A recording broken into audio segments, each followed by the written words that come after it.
Hello guys, I'm going to be teaching you how to rotoscope like Bleeding Rainbows. Bleeding Rainbows is a short film I made in the beginning of 2021 and I just finished it in the October of 2022.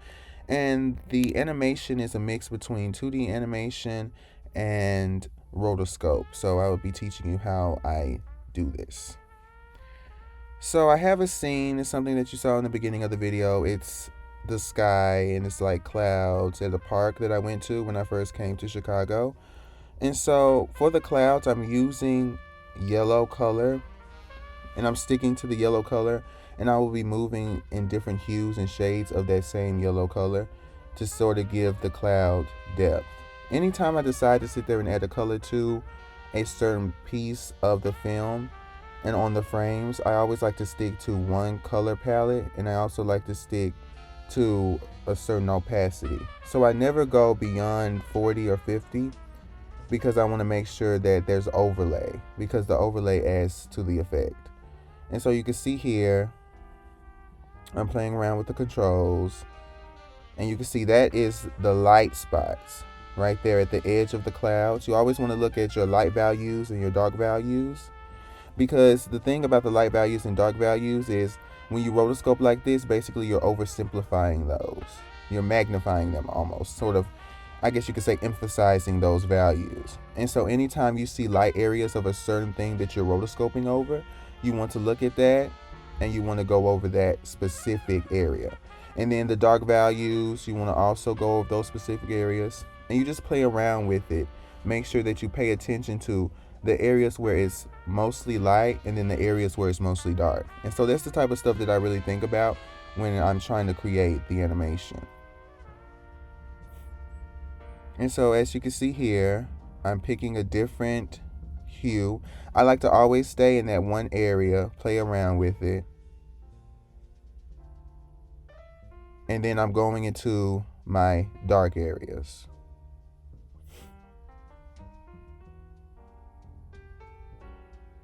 And so if it doesn't work, you could always, again, figure out what works for you, what looks good for you when you're sitting there trying to create depth. There always needs to be a certain area where you see the lightest part of the clouds, the yellow that I applied earlier. There always needs to be an area where that is emphasized. That way when you come in with another color and then the opacity is a little lighter, you're able to sit there and create some sense of depth. The camera movement is also important when you're sitting there adding these elements, because when you warp the footage that you have, you will be able to sit there and have certain areas and certain elements that are emphasized with the camera movement. That earlier with the X is me just saying that that's one of the darkest areas of the clouds. And so basically that is something to look into, because that is one of the darkest colors that you're probably going to pick on the palette. It's always good to check your scenes back and forth to see what you want to do.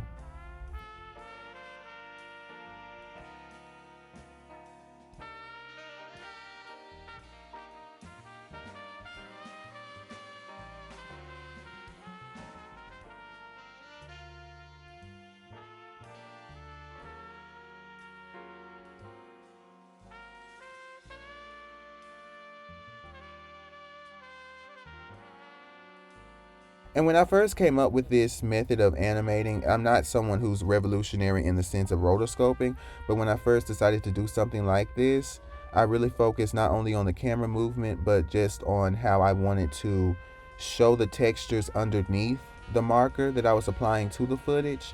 I wanted to show the textures of the earth, show the textures of the footage, but I also wanted to show the color that I was applying over the footage. So it was trying to find that fine line between the animation and the footage that I captured. And so it's not really what I would say just simply the foundation of animation, but it's really the foundation of filmmaking that is sort of being elevated with the element of animation. That's how I see it. And so you can see here, I went into one of my darker areas of the cloud and I'm just filling it in. Again, not doing too much with the opacity because we don't want it to distract from the rest of the cloud areas, if that makes sense. Because sometimes when you make one area and it's darker than the other, it takes away from the effect that you're trying to make, and it takes away from the cohesiveness of the animation.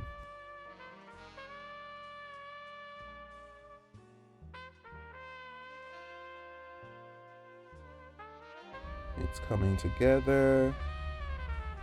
Again, constantly making sure that you play the clip over and over and over again, going back and forth, just so you can see the progress of what's being done.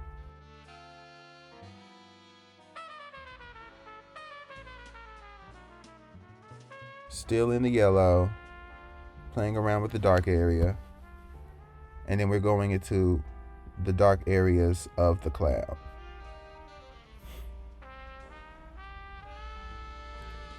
And you just want to make sure that you constantly play around with it, constantly see what you want to do.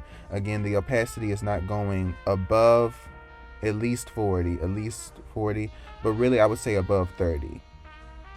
So now we move on to a different color, the blue, a very common color for the sky. And again, I'm just playing around with it, thinking about what I want to do in that specific area. As you can see, I picked a very light blue for that area because, as you see, there's a light contrast against the dark contrast that's above it. And so you always want to, again, make sure you check those light values and those dark values. See it as a blueprint on your footage of how you want to sort of emphasize those values. And you want to do the same thing. You want to do the same thing up there, because there's a light value there and there's a split, and then you start to see a parallel between the light value down there below the first cloud formation and then right next to the second cloud formation above. And I would have the areas of what I'm pointing to. Once you're done doing that, you go over it. Again, I'm circling these areas so you can see the clear contrast and the clear parallel between the two colors that I made. You want to fill this all in. Again, just sticking to it, sticking to the palette, playing around with it, figuring it out.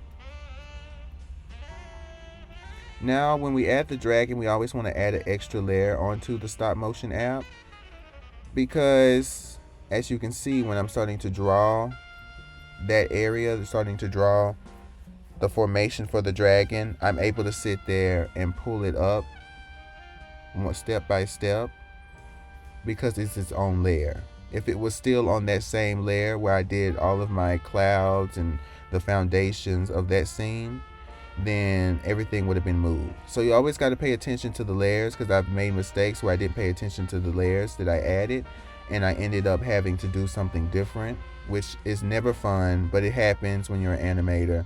So you just have to work with it, make sure to think about your layers. And that's not only with animation, but it's with almost anything digital.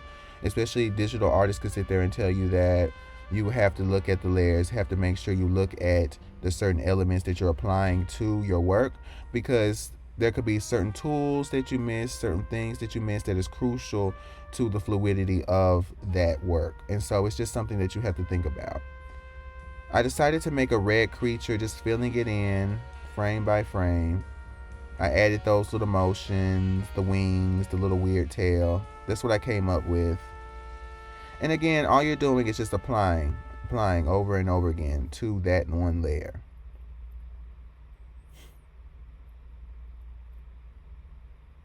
Yeah, it's really weird, really creepy. Now, I always like to add a shadow around the eyes and the mouth, just to give it some depth, considering that the figure is already somewhat flat with the animation and it's a very simplified form. And so what you have to do sometimes, if you wanted to create some sense of depth, is not only in the movement and the mechanics of the movement of the camera, but also in the way that you want to sort of create a, I guess you could say, bevel around certain characteristics of your subject, your character, your creature, or whatever you want to call it in the animation. And so right now, I'm sitting here changing the opacity of the entire figure instead of changing the opacity of the marker.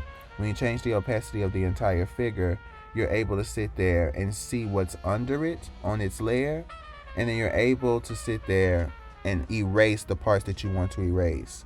Being able to do that, I will have the monster come from behind the clouds and from behind the building instead of it being plastered in front of my clouds. And so again, you see that method being acted upon, just erasing it. And it's okay if you have some spots where it is seen, or some spots where you see a bit of the other footage under your subject. Oh, 5%, gotta charge your stuff. That's also another thing that you have to worry about sometimes especially when you're working on an Apple tablet. So I'm just sitting there trying my best to erase that area so that it looks like it's coming from behind the clouds.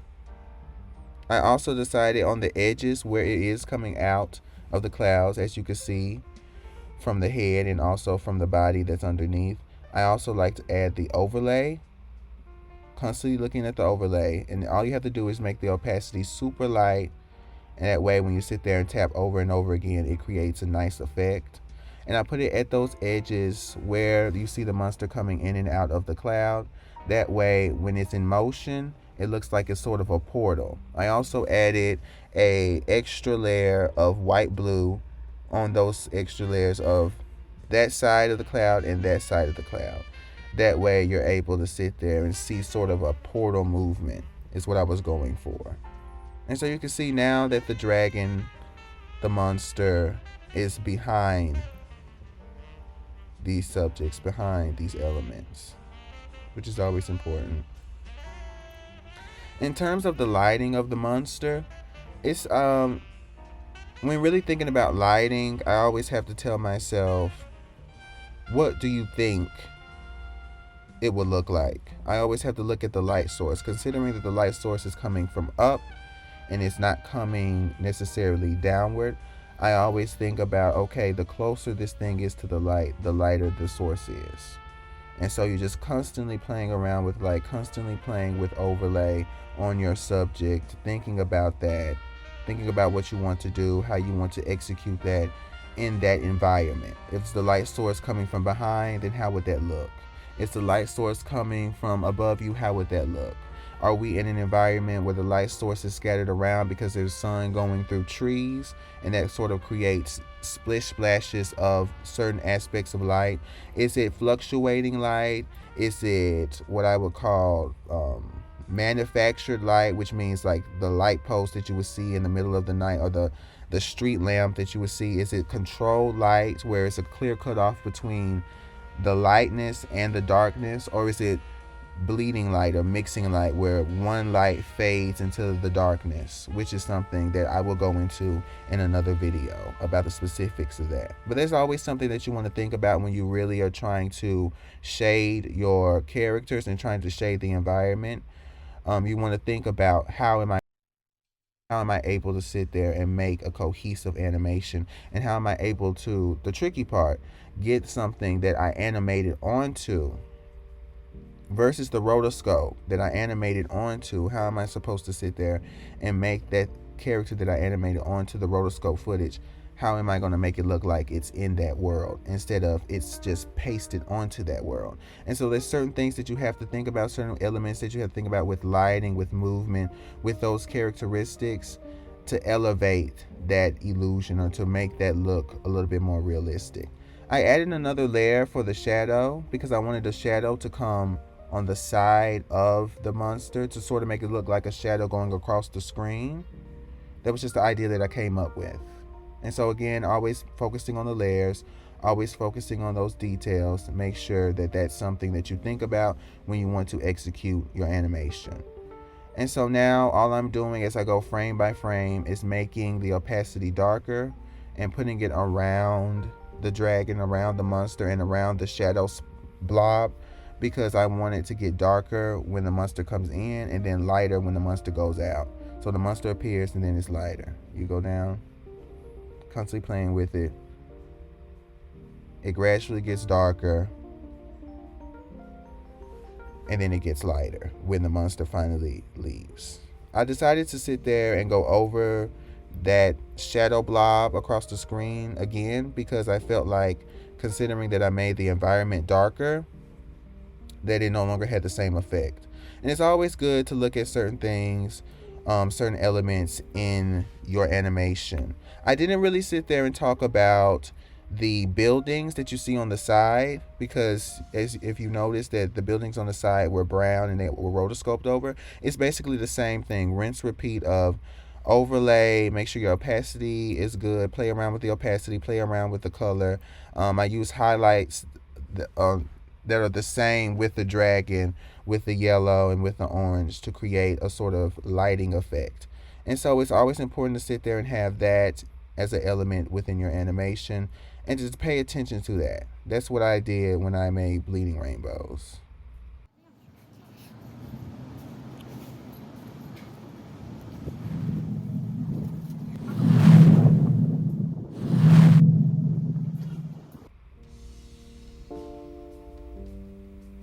And that's it. I hope you guys enjoyed the video. Thanks for watching.